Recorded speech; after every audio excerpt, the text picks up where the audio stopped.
Chapter 18. In the month of January, 1834, I heard the following account from the Reverend Mr. Pacat, curate of St. Gervais, at a grand dinner which he had given to the neighboring priests. When young, I was the vicar of a curate who could eat as much as 2 of us, and drink as much as 4. He was tall and strong, and he has left the dark marks of his hard fists on the nose of more than one of his beloved sheep, for his anger was really terrible after he had drunk a bottle of wine. One day after a sumptuous dinner, he was called to carry the good God, le bon Dieu, to a dying man. It was in midwinter. The cold was intense. The wind was blowing hard. There were at least 5 or 6 feet of snow, and the roads were almost impassable. It was really a serious matter to travel 9 miles on such a day, but there was no help. The messenger was one of the first elders, and the dying man was one of the first citizens of a place.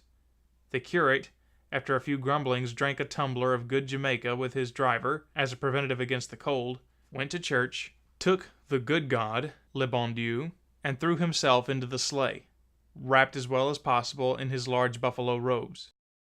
Though there were 2 horses, one before the other, to drag the sleigh, the journey was a long and tedious one, which was made still worse by an unlucky circumstance. They were met halfway by another traveler coming from the opposite direction. The road was too narrow to allow 2 sleighs and horses to remain easily on firm ground while passing. When once horses were sunk into 5 or 6 feet of snow, the more they struggle, the deeper they sink. The driver, who was carrying the good God with the curate, naturally hoped to have the privilege of keeping the middle of the road, and escaping the danger of getting his horses wounded and his sleigh broken. He cried to the other traveler in the high tone of authority, "Traveler, let me have the road. Turn your horses into the snow. Make haste, I am in a hurry. I carry the good God." Unfortunately, that traveler was a heretic, who cared much more for his horses than for the good God. He answered, "The devil take your good God before I break the neck of my horse. If your God has not taught you the rules of the law of common sense, I will give you a free lecture on that matter." And jumping out of his sleigh, he took the reins of the front horse of the curate to help him to walk the side of the road and keep the half of it for himself. But the driver, who was naturally a very impatient and fearless man, had drunk too much with my curate before he left the parsonage to keep cool, as he ought to have done. He also jumped out of his sleigh, ran to the stranger, and took his collar in his left hand and raised his right hand to strike him in the face. Unfortunately for him, the heretic seemed to have foreseen all this. He had left his overcoat in the sleigh and was more ready for the conflict than his assailant. He was also a real giant in size and strength. As quick as lightning, his right and left fists fell like iron masses on the face of the poor driver, who was thrown upon his back in the soft snow, where he almost disappeared. Till then the curate had been a silent spectator, but the sight and cries of his friend, whom the stranger was pommeling without mercy, made him lose his patience. Taking the little silk bag which contained the good God from his neck, he put it on the seat of the sleigh and said, "Dear good God, please remain neutral. I must help my driver. Take no part in this conflict, and I will punish the infamous Protestant as he deserves." But the unfortunate driver was entirely put out of combat before the curate could go to his help. His face was horribly cut, 3 teeth were broken, his lower jaw dislocated, and the eyes were so terribly damaged that they took several days before he could see anything. When the heretic saw the priest coming to renew the battle, he threw down his other coat, to be freer in his movements. The curate had not been so wise. Relying too much on his Herculean strength, covered with his heavy overcoat, he threw himself on the stranger. Both of these combatants were real giants, and the first blows must have been terrible on both sides. But the infamous heretic probably had not drunk so much as the curate before leaving home, or perhaps he was more expert in the exchange of these savage blows. The battle was long, and the blood flowed pretty freely on both sides.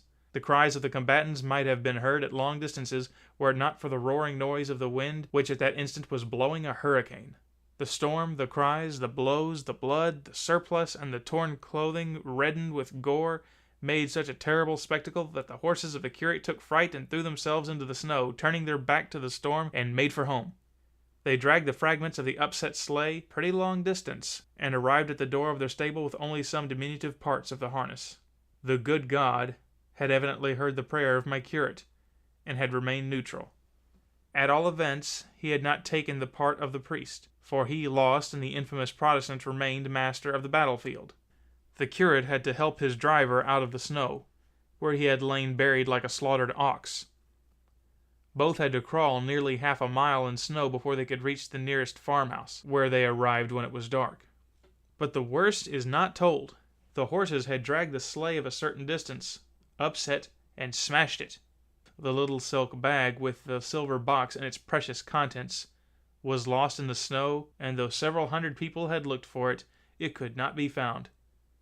It was only late in the month of June that a little boy, seeing some rags in the mud in the ditch along the highway, lifted them, and the little silver box fell out. Suspecting that it was what the people had looked for so many days during the last winter, he took it to the parsonage. It was there when it was opened. He had the hope that the good God would be found pretty intact, but we were doomed to be disappointed. The good God was entirely melted away. Le bon Dieu était fondu. During the recital of that spicy story, which was told in the most amusing and comical way, the priests had drunk freely and laughed heartily. But when the conclusion came, Le bon Dieu était fondu, there was a burst of laughter such as I have never heard. The priests, striking the floor with their feet and the table with their hands, filled the house with the cries of Le bon Dieu est fondu! Le bon Dieu est fondu! Yes, the God of Rome, dragged away by a drunken priest, had really melted away in the muddy ditch. This glorious fact was proclaimed by his own priests in the midst of convulsive laughter, and at tables, covered with scores of bottles just emptied by them. About the middle of March, 1839, I had one of the most unfortunate days of my priestly life. At about 2 o'clock in the afternoon, a poor Irishman had come in haste from beyond 2 mountains to ask me to go and anoint a dying woman. It took me 10 minutes to run to the church to put the good God in the little silver box, shut the hole in my vest pocket, and jump into the little Irishman's rough sleigh. The roads were exceedingly bad, and we had to go very slowly. At 7 p.m., we were yet more than 3 miles from the sick woman's house. It was very dark, and the horse was so exhausted that it was impossible to go any further through the gloomy forest. I determined to pass the night at a poor Irish cabin, which was near the road. I knocked at the door, asked hospitality, and was welcomed with that warm-hearted demonstration of respect which the Roman Catholic Irishman knows better than any other how to pay to his priests. The shanty, 24 foot long by 16 feet wide, was built with round logs, between which was a liberal supply of clay to prevent the wind and cold from entering.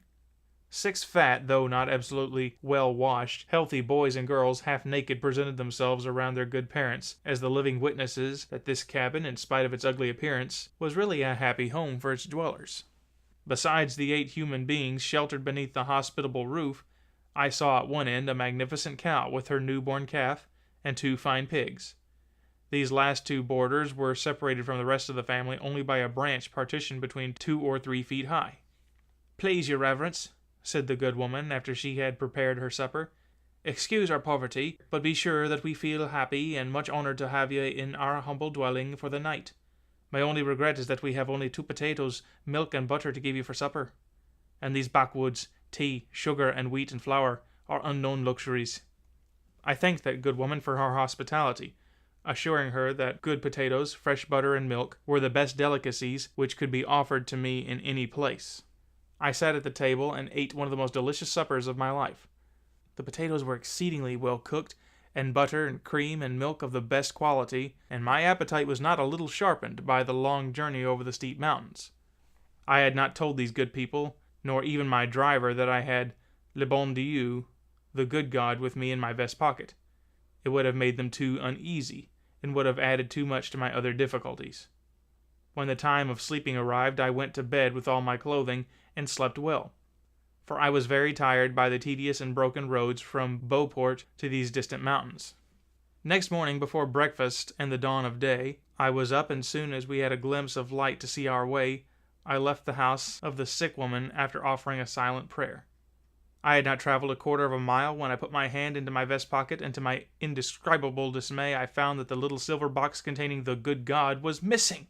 A cold sweat ran through my frame. I told my driver to stop, and turned back immediately, that I had lost something which might be found in the bed where I had slept. It did not take 5 minutes to retrace our way. On opening the door, I found the poor woman and her husband almost beside themselves. They were pale and trembling as criminals who expected to be condemned. "Did you not find a little silver box after I left?" I said. "Oh, my God," answered the desolate woman. "Yes, I have found it, But would to God that I had never seen it. There it is." "But why do you regret finding it when I am so happy to find it here safe in your hands?" I replied. "Ah, your reverence, you do not know what a terrible misfortune has happened to me." "What misfortune could have fallen upon you in such a short time?" I asked. "Well, please your reverence, open the little box, and you will understand me." I opened it, but the good God was not in it. Looking in the face of the poor distressed woman, I asked her, "What does this mean? It is empty." "It means," answered she, "that I am the most unfortunate of women. Not more than 5 minutes after you have left the house, I went to your bed and found that little box. Not knowing what it was, I showed it to my children and to my husband. I asked him to open it, but he refused to do it. I then turned it on every side, trying to guess what it could contain, till the devil tempted me so much that I determined to open it. I came to this little corner where this pale lamp is, and I opened it. But, oh my God, I do not dare tell the rest!" At these words she fell on the floor in a fit of hysteria.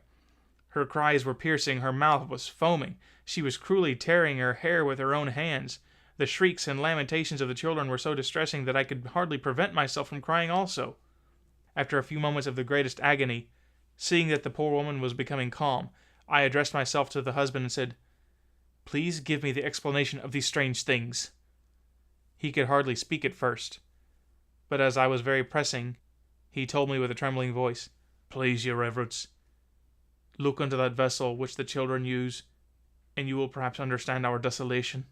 When my wife opened the little silver box, she did not observe the vessel was there. Just beneath her hands in the opening, what was in the silver box fell into that vessel and sank.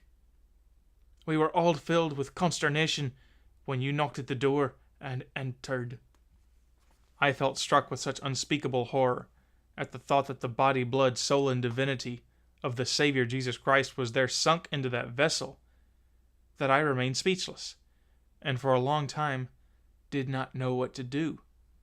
At first it came to my mind to plunge my hands into the vessel and try to get my Savior out of the sepulchre of ignominy, but I could not muster courage to do so.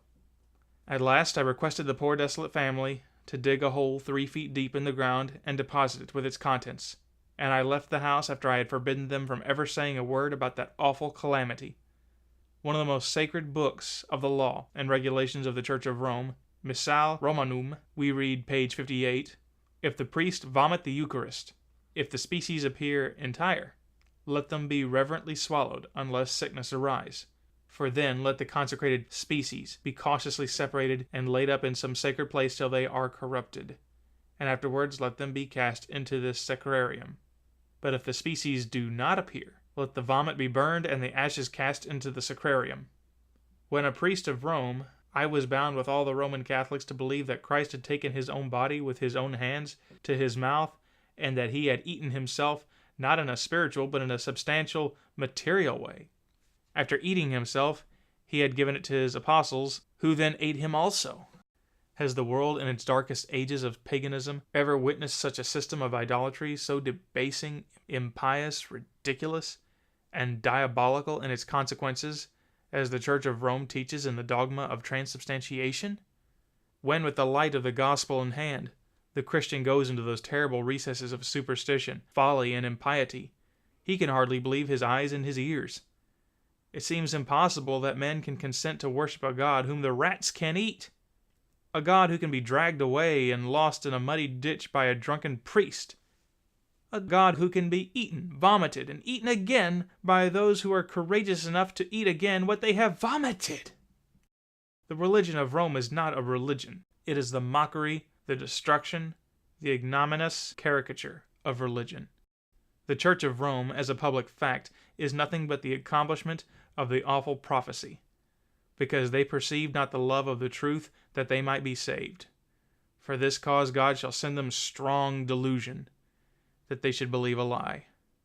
2 Thessalonians 2:10 and 11.